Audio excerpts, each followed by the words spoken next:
Can you hear me? Right. What I'm talking today are two things. First, I will very briefly introduce mindfulness in two contexts, and then I will talk about a pilot project we introduced, teaching meditation in schools in Australia and in Europe. So firstly, as you may be aware, some of you, the popularity of mindfulness has been growing in the last 20 years enormously. So it's really, now it's the studies, the mindful intervention are raising rapidly.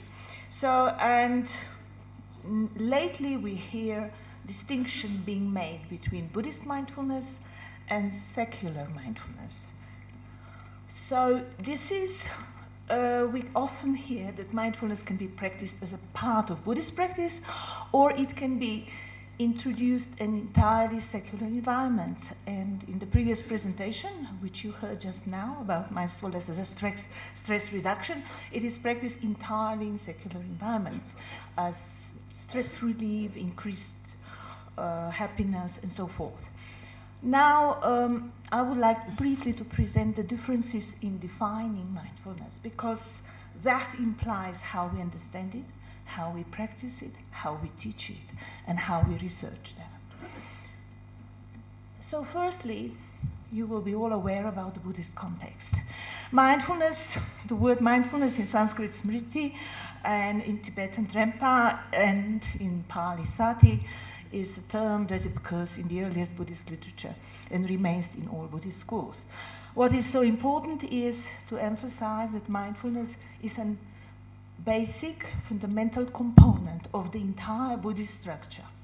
It's only a part of Buddhist training, which encompasses ethical training, morality, values, and building wisdom and compassion. So mindfulness is an essential component, but it is never practiced alone. It is always practiced in conjunction with ethical training and other qualities.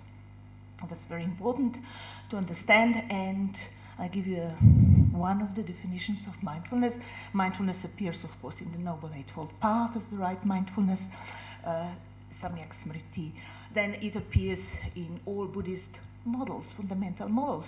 Also, the earliest Abhidhamma lists mindfulness as one of the dhammas or dharmas, sati, smriti, and so forth. So it was never isolated from the entire Buddhist discourse. It is a part of it, and it's a component of a bigger picture of holistic training of the mind with an endeavor to reach fundamental changes of consciousness and transformation. So in 1970s, mindfulness started to appear in the West and gradually being introduced in secular environments, first in health, and then started to spread in education and all other areas. Because in the West, there is a huge polarization between science and religion. And that's another story, I can't go into that. That's why, in order for mindfulness to be accepted in the Western context, it had to be stripped off of all its elements that are conceived by Westerners as religion. Therefore, the ethical components of the training were put at the background. Right? So also the wisdom, compassion, and all those components that are essential, and wisdom can't arise without mindfulness and compassion and so forth. They're all interlinked. However, in Western interpretations, it had to be evaded because Western science is divided from religion. There is a huge history of that.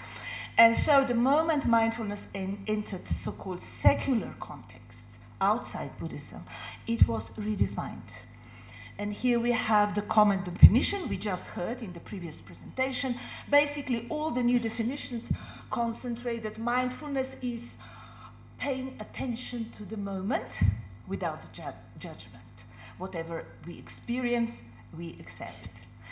This is what maybe could come as attention closer to those Buddhist scholars here, to manaskara, which is another component in the structure of consciousness, Chaitasika, one of the Chaitasikas. Right, so that's the definition of new modern definition of mindfulness. And as we can see, I just gave you the one, most of them are in this context presented. Now, the aim of modern application of mindfulness is stress relief. Of course, stress is an enormous problem, especially in the Western countries, but I think it's becoming global. And also to achieve greater adaptability to the society, to be more successful in life, and so forth. So the new definitions of mindfulness express the contemporary aims of modern society, right? To have more pleasure and so on. Even some claim that one is able more to enjoy sensual pleasures. So that's the new definition of mindfulness. Of course, there is a lot of evidence that mindfulness in this form has beneficial effects and definitely relieves stress. However, there are some ethical issues arising. Mindfulness is nowadays applied in corporations for the employees to be more efficient and increase profits of the company. Now, that's problematic because many corporations practices, we can question their ethics in these world corporations. Also, in the military, mindfulness, soldiers are trained in mindfulness to be more effective in the combat. Again, of course, ethical issues come up. So these kind of questions, and of course, mindfulness has become a commercial commodity. It's a kind of brand name to sell things better. So these are the questions that are arisen because one element from a Buddhist discourse was transplanted into an entirely different discourse without consideration of the entire structure. So if we look at that, we can ask this question. New definitions of mindfulness very much narrow down the role of this Buddhist element. And when we narrow down, we can lose the breadth and depth of Buddhist practice, which was mindfulness was a component in the path to wisdom and compassion and ethical training, and also one of the tools for deeper investigation of consciousness and perhaps hopefully some transformation of consciousness. All that can be reduced by narrowing it as a tool for stress relief only. Right, so because of the popularity, the research of mindfulness has been rising rapidly. There are thousands of publications, and most publications use methods applied in medical sciences, social sciences, and psychology. Here are some problems in methodological sense because the Western presentations of mindfulness lack theoretical models. They usually test with, like, you have a 2 months course in mindfulness and then you have questionnaires and find out how people feel before and after. So what they are investigating is whether mindfulness works, but not so much how it works and why it works. The latest attempts have been made in cognitive science, trying to construct models, and the big study from the last year by Lutz and others reports that still trying to model mindfulness within Western scientific discourse has to cut out certain dimensions that are in Buddhism linked to it, thank you, such as compassion, loving kindness. It's very hard to measure wisdom scientifically. Right, with all these questions in our mind, we started in Australia a program to introduce meditation, mindfulness as well, in high schools, in several high schools in Australia, and also translated into one of European languages and parallelly taught in Europe. And our aim was to introduce, it's a course over 1 semester, weekly lessons, where we aim also to include theory and inform students where mindfulness comes from, meditation, how it is linked to ethics, to morality, why we suffer. There are Buddhist models that explain human suffering and human potential. There are Western scientific models, and we inform them about the differences between different presentations of mindfulness. So we have a big theoretical part, and then we have practice. And in practice, of course, we can hope to give them only a little taste of different meditation techniques. We can't hope to teach them a lot, but we do teach loving kindness, compassion, mindfulness of breathing, and a few other things. So we did that, and also we tried to discuss deeper questions of human conflict, why there is violence in the world, how Buddhism perceives interdependent origination, and so forth. So we introduced a lot of topics within one semester, plus practice. So we try 50-50 practice and theory. So in order to evaluate practice is drawing absolutely from Buddhist background. So that's what we try. Of course, we encourage students to meditate daily. Some do and some don't. We don't try to control, but we just warmly recommend. In order to test how that worked, we had a little research project, and we used a qualitative method and interviewed participants in 2 countries. And then we compared the results. Of course, it was the standard methodological method of qualitative research to find out how they experienced that. What are the questions? What was important for them in that project? I can't go into details because I'm aware that the next note is coming very soon. So what they did, most of them still perceived meditation as a help for their life difficulties, like stress and so forth.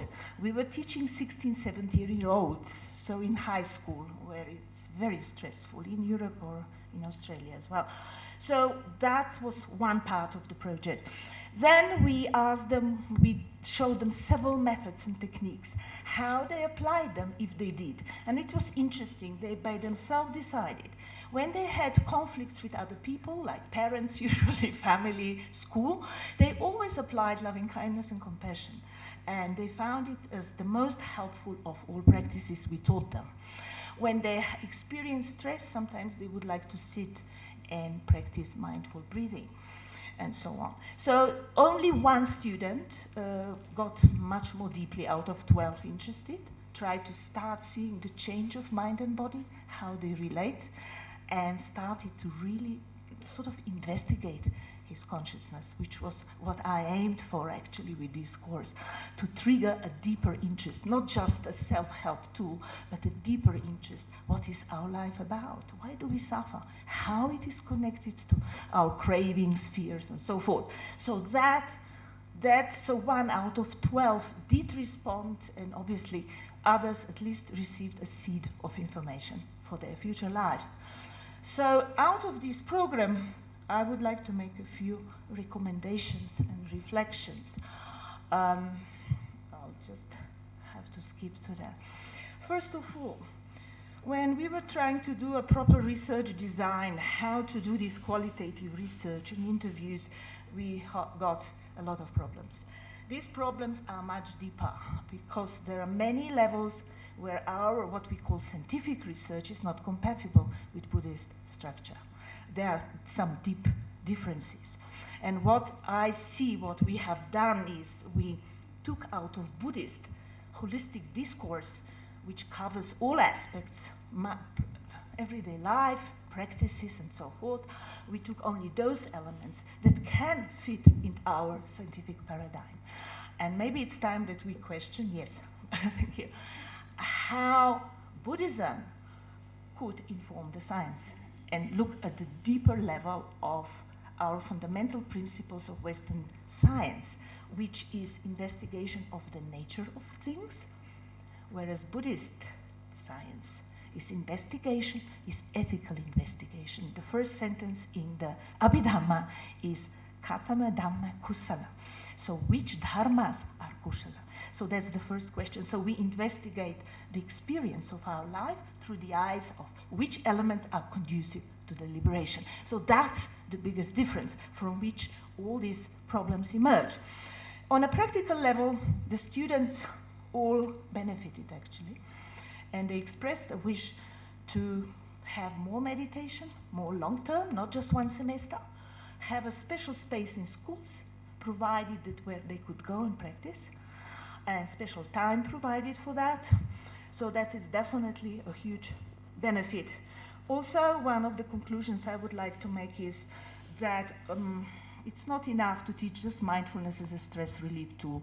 We should offer more techniques, and here I think Vajrayana could contribute, and I would like to address you here to education by introducing different methods of meditation, also different approaches to life, make them relevant for their students' life, and integrate them into their education curriculum. Because many students said that what they learned about meditation empowered them greatly, because they got some skills for life. They don't need to seek help from school counselor or psychologist, but they can apply this method. So in this sense, I would strongly like to address here in Vajrayana country, which has one of the richest variety of methods and approaches to actually contribute to this project, which is continuing in Europe as well as in Australia. So I think I was not too long. Thank you very much for your attention.